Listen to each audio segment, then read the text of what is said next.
At around 2 o'clock in the morning on this Thursday. I'm going to step out of the way here so you can take a clearer picture of what the scene looks like now. We're approaching 7 o'clock this morning, but crews are still on the scene cleaning up the debris. Hey, John, Evie, this is what a sample ballot in Fayette looks like. And if it looks a little empty, no, it's not a mistake. Colombia is under an economic chokehold. Or at least that's what one community leader said. Compared to other places, the black poverty rate in Colombia is almost double that of both Missouri and the rest of the United States. Seeing this damage in person, that being today, because when the tornado actually hit the city, they weren't even here. The main part of the study will actually focus on these. These are medians that are used to divide two lanes in a highway. Councilmember Vera Elwood says she saw one of the largest turnouts she had ever seen. Has this continued economic problem been something that you've been seeing, and how have you been responding to it? WhatsApp, your messaging app of choice, is now getting ads. Yep, that's right. Almost 8 decades at this point. It's also been passed down through the family, from generation to generation to generation. Shark Week, and here in Brussels, we're gonna be asking some people if they know some fun facts about sharks, or if they don't. 32, exactly. 32. Yep.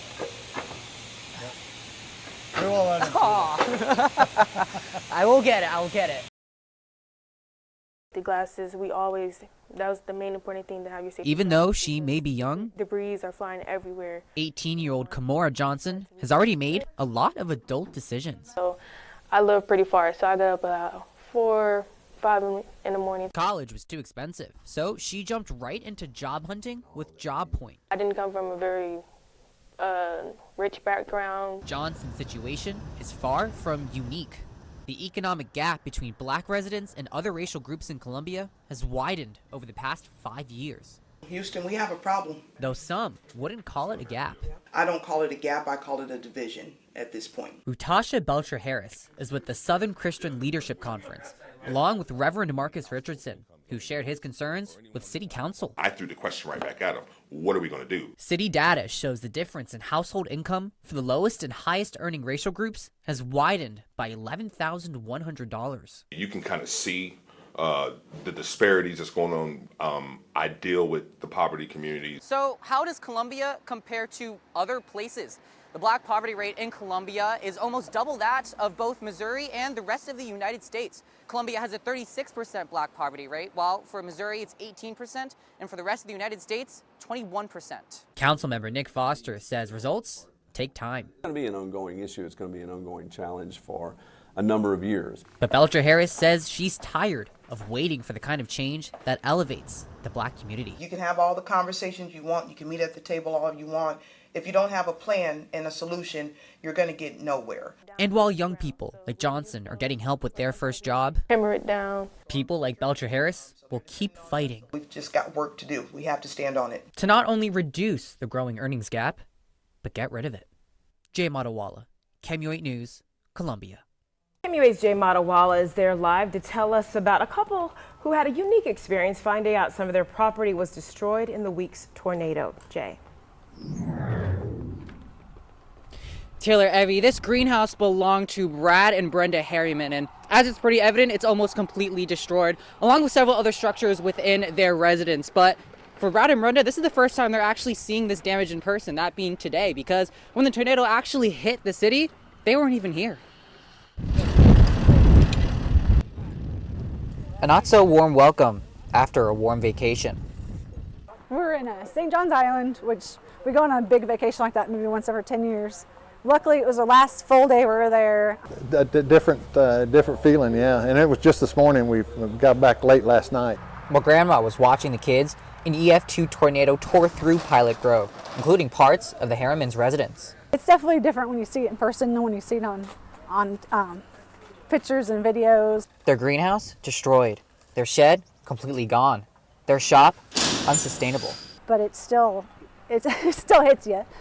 But after a call for help on social media, cleanup became a large team effort. I don't know how many we have here, 25, 30 people probably, easily. Swarms of people answer the call to help out a family.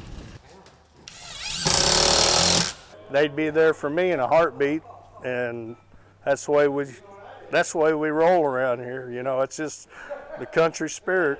Now they go to work.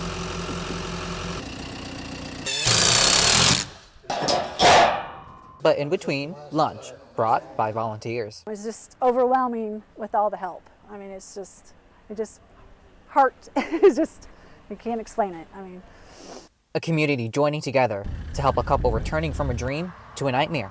But for them, it's just what they do. The communities come together and they work hard, and it's good old rural Missouri, and you don't get any better than that. You know, around here, neighbors help neighbors. And miraculously, with 3 structures within the Harriman residence completely destroyed, the Harriman's house, the place that they regularly reside in, only escaped with minor damages. Live in Pilot Grove, this is Jay Motiwala, KU8 News. Yeah, John, after Ayanna Williams' death from gun violence early Saturday morning, many of those closest to her are sharing what made the young student special to them and pleading call for the violence to stop. And I love what her mother said. Her mother said, "I'm not bitter. I don't have time to be bitter because tomorrow's another day and I got to keep going." Friends, family, and loved ones trying to make sense of the tragic death of Stevens College senior Ayanna Williams. Williams was on East Broadway when a gunman opened fire, hitting her and 2 others. We need to set a course of action to reduce gun violence, not just in Columbia, but across the country. Williams was studying nursing, and thanks to 2 scholarships, going to college on a full ride. Bright and beautiful, and too young to go the way that she did. That's one of Williams' friends, and she says she's grateful they got to embrace before she died. I hugged her for the first time after a couple weeks, and I don't know, I just feel like that was God. God knew that I was gonna need that. Reverend James Gray led a gathering in her honor at the Firestone Bars Chapel. He knew Williams ever since she was young. Small girl with a big heart. She loved the Lord. He made sure to spread her spirit with everyone by way of flowers. He wanted each and every person to leave with who she was in their heart. Love, red roses. He says her memory will always be kept alive. Her spirit will live on in all of us.